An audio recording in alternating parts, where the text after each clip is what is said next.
When you wake up with swollen eyes, so you have to call your girl to ask But her she's fine. if this is normal. Bro, oh my god, I look deformed. Ice cubes, ice cubes.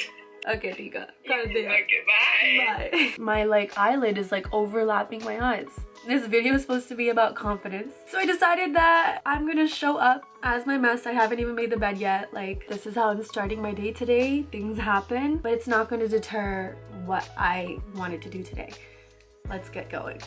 Do you remember the first time you tried to drive? You were probably nervous, scared, or at the very least, overwhelmed. I'm a driving instructor. I've seen this to be true, okay? I've seen it all. The sweaty palms, the sweaty brow. You have a million things to think about, and there's so much new information being thrown at you. But eventually, that new information turns into something that becomes second nature because you practice. And then eventually, you're driving from point A to point B without thinking too much at all. But then, a rash driver comes and cuts you off, or you do something, you make a mistake and it scares you a little bit. Now you're hesitant to get behind the wheel again because you're afraid something else is gonna go wrong, but you do it anyway because driving is a non-negotiable in life, and when you do, you find yourself driving with confidence quicker than you thought. That is exactly what the journey of building confidence looks like. Someone messaged me recently asking, how did you work up from your low self-esteem to fully loving yourself? Confidence comes and goes for me. Some days are good and some days are bad. I can totally relate. If I'm being honest, confidence is not a straight line for me. Some days I feel like I'm on top of the world, like I can do anything, and other days, not so much. But the key to dealing with that is learning how to build confidence in a way that even on bad days, you know you're gonna get back on track. You know you're gonna find yourself uplifted again, and you're gonna find yourself in that same space again. And that is what keeps you going. So in this video, I'll be sharing how I learned how to do that. There are 7 tips, so stick around for all of them. But before we get into that, let me give you a backstory of where I started and who I was, because I was a shy little girl. I never asked questions. I never spoke up. I never took initiative. I couldn't say no to anyone. I was a people pleaser. Oh my god. I didn't think I would ever succeed, so I never set any goals.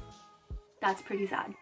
Failure terrified me, so I never tried anything. I never took any risks. I was so invisible, even to myself. It's ironic because I started dancing in front of people and I never really had an issue with that until things started to get real. And the same thing happened with goals. The second I set goals and they required discipline and effort and belief, I crumbled. I used to figure skate and I would do great in rehearsals and practice, but then in competitions, I would freeze up and I wouldn't perform the same way. And then the same thing started happening in dance classes. I would be fine in a large group, but the second we did smaller groups, I would forget the steps and I would mess up.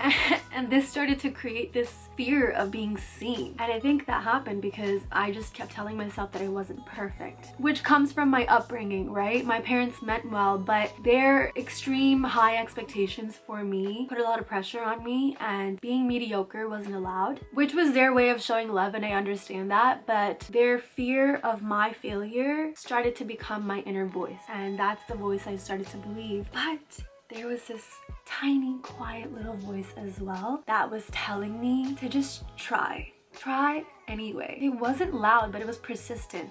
I felt so crazy because when you're so young, you think your parents know best and you think the world knows best because you haven't lived that long and you're such a child. But something about that voice told me to listen, and I'm so glad I did because it brought me to who I am today. So fast forward to now, I've been working on this for over 10 years. I'm not perfect. I think there's a lot of work I have to do, but I am a lot more sure of myself and my abilities, and I love that, and I want that for you too. So this video is for you to start on your journey. Let me share what worked for me. Tip number 1, identify the source of your doubt. Ask yourself, why aren't you confident? What experiences broke your confidence? For me, a lot of it was just my upbringing. I was bullied a lot. I was ignored a lot. I was a friend that was never remembered. I was always quiet. I was a teacher's pet. I never really had a lot of friends. Didn't have much of a social life. I wasn't allowed to go out. So there was a lot of things in my upbringing that taught me that you are not allowed to do these things, so don't even try. And I accepted that as truth. But then when I started building different experiences that brought me confidence, I learned that confidence is not something that you are either born with or born without. It's something that is shaped by what you've been through. So what's the good news? That you can reshape it starting today. Identifying the triggers helps you realize this is just an old experience and you're trying to give yourself a new experience now. So you can start to let go of that old story and write a new one.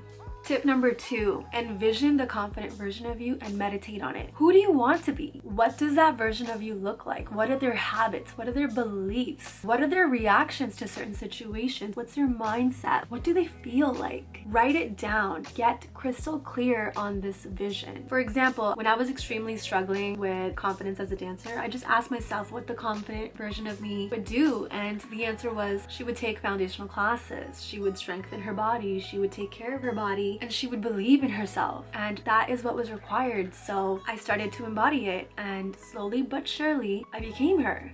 Voila. And the visualization part of this is a game changer. When you meditate on it, when you start to physically embody the feelings of that version of you, you're teaching your body to have a whole new experience. So you can differentiate between that new experience and the old experiences, and it starts to feel a lot more real and not far-fetched. So make sure you visualize. Step 3. This one is pretty straightforward. Set goals. Setting goals can feel intimidating because it means you're admitting that you want something. But guess what? You deserve to want things, and you are capable of achieving them. So write them down and get real with yourself about what you want. Then you want to break down your goals into actionable steps. And this is where the magic begins. Tip number 4, you have to face your fears. Confidence grows when you show yourself that you are capable of facing your fears and doing the hard things. Make a list of things that scare you. Pause this video, go do it right now, go. Then you're gonna pick one fear, just one, and you're gonna tackle it. It can be very small. For example, I went to the gym today and I wanted a certain clip of me on the Stairmaster, and I felt this fear of judgment and this fear of like someone catching me filming myself that way. So I really quickly just like did it, and I was like, hey, whatever. I watched the video back and it was not cute. I somehow justified that it was good enough, and I was like, you know what, girl? No, this is not who we want to be. So I did it again, and I finally got the angle that I wanted, and I was so happy that I did it again. And now I'll be less scared to film myself at the gym. Doing things that scare you over and over and over again is how you get over them. Don't give up if you don't get it on the first try, or the second, or the third, or the 10th. In the great words of Aaliyah, if at first you don't succeed, dust yourself off and try again. You can dust it off and try again, try again. Okay. Tip number 5, do the work you're avoiding. This is different than facing your fears. You can have a fear of something that is irrelevant to your goals, but the work that you're avoiding, that is your key to where you want to go. Ask yourself, is it really that you're not confident in the thing, or is it that you don't have the skills and knowledge about the thing? Why are you not seeking out those skills and that knowledge? Because if you did, you'd probably be able to do the thing that you want to do. Why are you so afraid of that? Why are you avoiding that work? An example for me is that I'm not a ballet or jazz dancer. I'm not trained in that, but in heels choreography, a lot of that foundation is used. And because I didn't grow up with that training, I've just been like upset. Like, oh, I didn't get that training, that's why I'm not good. But when I stopped complaining and started doing the work, started taking ballet and jazz programs at the age of 28 to give myself the tools and strengthen my ankles and stretch my body and worked on the foundational techniques, I feel excited about class. I feel like my goals are attainable, that they are much closer than I thought they were, and now I'm excited to train and practice. So do the work you're avoiding. That is where the magic lies. I know I've said that like 5 times, but it's true. The magic lies in all of this.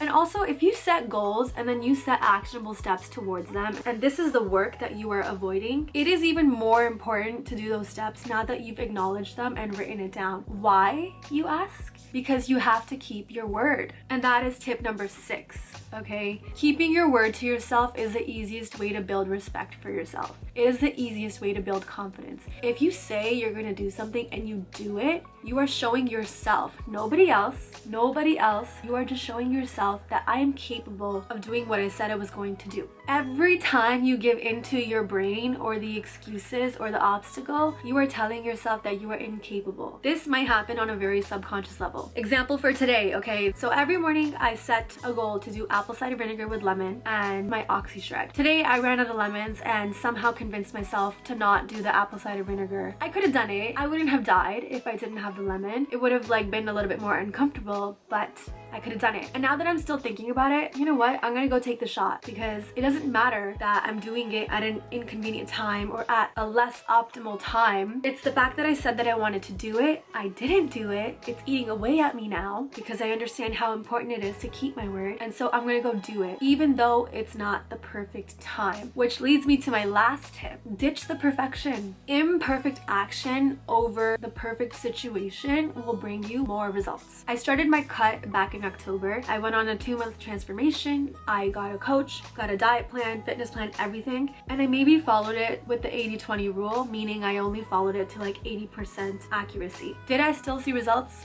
Yes, I did. Was it perfect? No. If I focused on getting everything perfect completely all the time, I would have beaten myself down so much and not gotten anything done. The perfection doesn't exist. You need to just do. It's the progress that matters. Now that I've seen the progress by being 80% accurate, I feel like my dream body is a lot more attainable. Now that I've seen changes and growth, I'm like, okay, I can do this. I'm capable of the change. My confidence went up. You see what I'm saying? Don't worry about the perfection. Worry about the progress. Focus on what you can control right now. Focus on going slow. You can build the life of your dreams step by step. So just like driving, you started to take one lesson at a time. You didn't jump straight to the G test, right? First you had your G1, then you had your G2, then you had your G. And in between all of that, you had lessons and you had practice. So why try to jump to the test in any other aspect of life? Start small. Choose an action that's aligned with the person that you want to be and commit to it. Keep your word. Whatever you're doing right now has to change. You cannot expect different results if you keep up the same actions that you're taking right now. That's probably the hardest thing to accept about yourself because you just want it, you know? But it doesn't work like that. But the cool thing is that what you have to change is you. It's your actions and you are in control of that. You can control how you react to things, how you think about things, how you think about yourself, how you keep your word, how you do your work. You can control you, and that is so powerful to understand and embody. I believe in you. I hope you believe in you. If I can do this, you can do this. It's a journey, so let's go on this journey together. My next video is also important. It's about self-esteem, which is different than self-confidence. They both go hand in hand, so make sure you watch the next one as well. Other than that, I will talk to you guys soon. Let me know if you follow these steps. Share in the comments. I love to hear if this is helping people. Make sure you give a little thumbs up. Make sure you subscribe. Make sure you leave a comment. Talk to me. I'm here. Other than that, I will talk to you guys soon. One love. Peace.